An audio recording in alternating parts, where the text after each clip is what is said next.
So this is my third time on this panel, and I'm always really excited to be here because I always said that when you made it to the Kushi recovery panel, then you know you really recovered.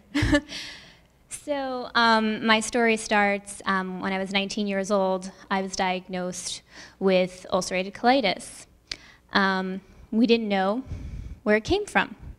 I was born and raised in Brooklyn, New York, and I grew up with a very Italian family with a very traditional Roman Catholic, traditional Italian background. I was a dancer. That was my passion, the only thing I ever wanted to do, and spent days and days, weeks after weeks, I mean, at least 5 to 7 days a week, performing, rehearsing, and such. Until I was 19, in college, in a dormitory with a sudden stomach virus, which we didn't know what it was. So this stomach virus got progressively worse until I was 3 o'clock in the morning waking up with a toilet bowl just full of blood and a screaming phone call to my mom. I think we have to go to the emergency room right now. This is obviously not well. I had my first colonoscopy, which no one should ever have, I mean, at 19. And they were like, well, whatever's there is fine. You know, hopefully I won't see you there. They didn't find anything until 6 months later, where another huge flare and even worse, and all of a sudden they were like, we have good news for you, they said to me. You have ulcerative colitis. But at least it's not Crohn's disease.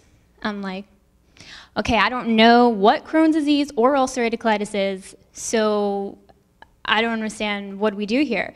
Oh, well, don't worry, you just take this medication, you'll be fine. So they put me on prednisone, which, if anyone knows what that is, probably the worst thing. I wouldn't even give my worst enemy prednisone.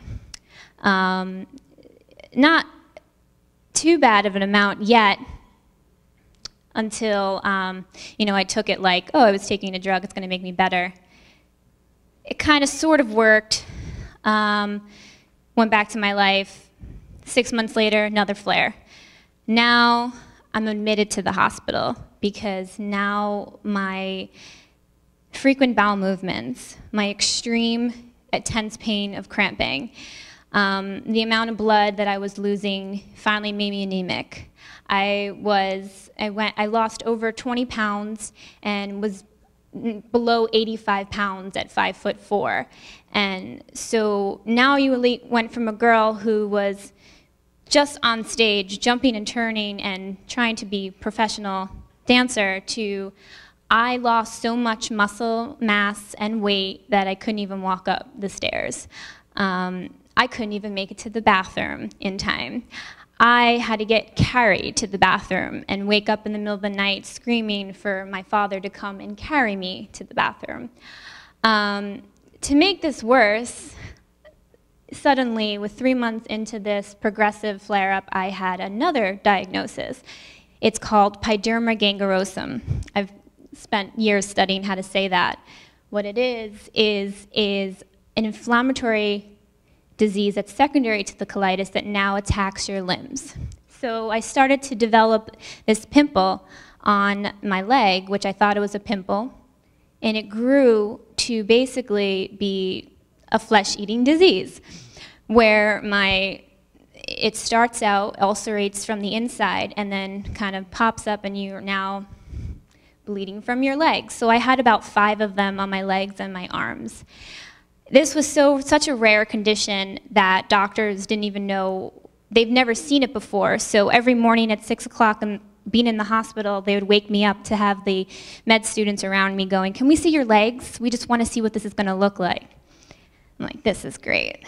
So somewhere down the road, I just knew that this was not going to get any better. Doctors did not seem to have any solution to this because they kept telling me the cure was prednisone. I was up to 260 milligrams of prednisone intravenously, basically nuked me, and this was not something I wanted to do every 6 months or a year. So I read this book given to me by a random person at the time that I had just met at a Crohn's and colitis support group, and she was reading about this woman named Virginia Harper, who a lot of you might know, who is a macro counselor, and she wrote a book called Controlling Crohn's Disease the Natural Way. It was basically her recovery story from Crohn's disease, which is very similar to ulcerative colitis, and all about her macrobiotic experience and how this saved her life. It touched me so greatly that I knew this was my only way to ever live a normal life. I met her, I fell in love with her.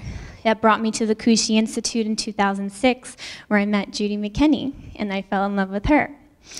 And then I started to meet more and more people of this community and of this new eating lifestyle.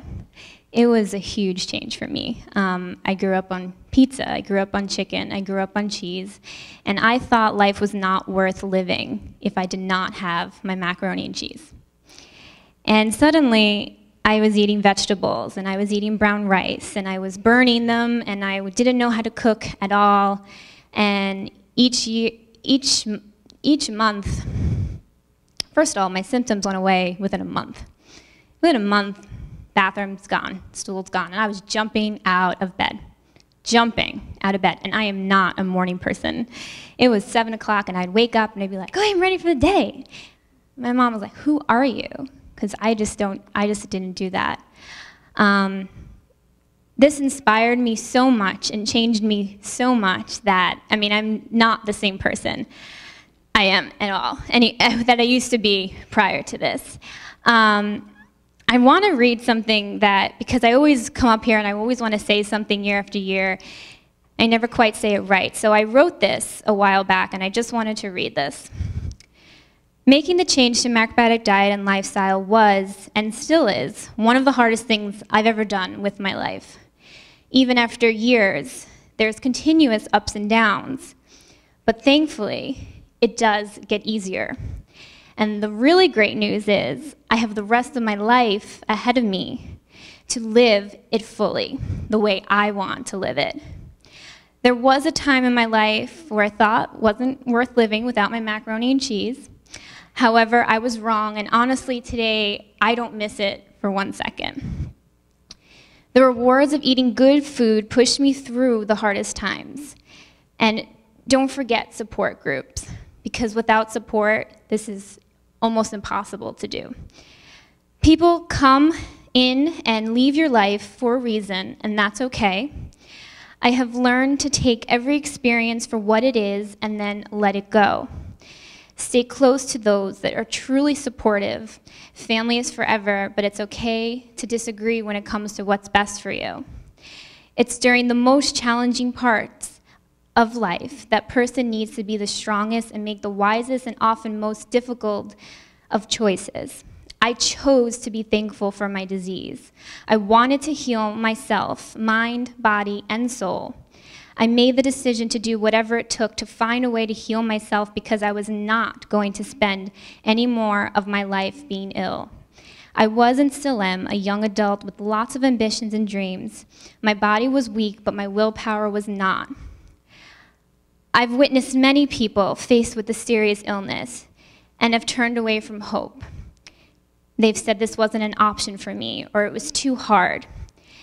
I want you all to know that we all have a choice in our life to create our own destiny, and it's up to us to decide what we want to be.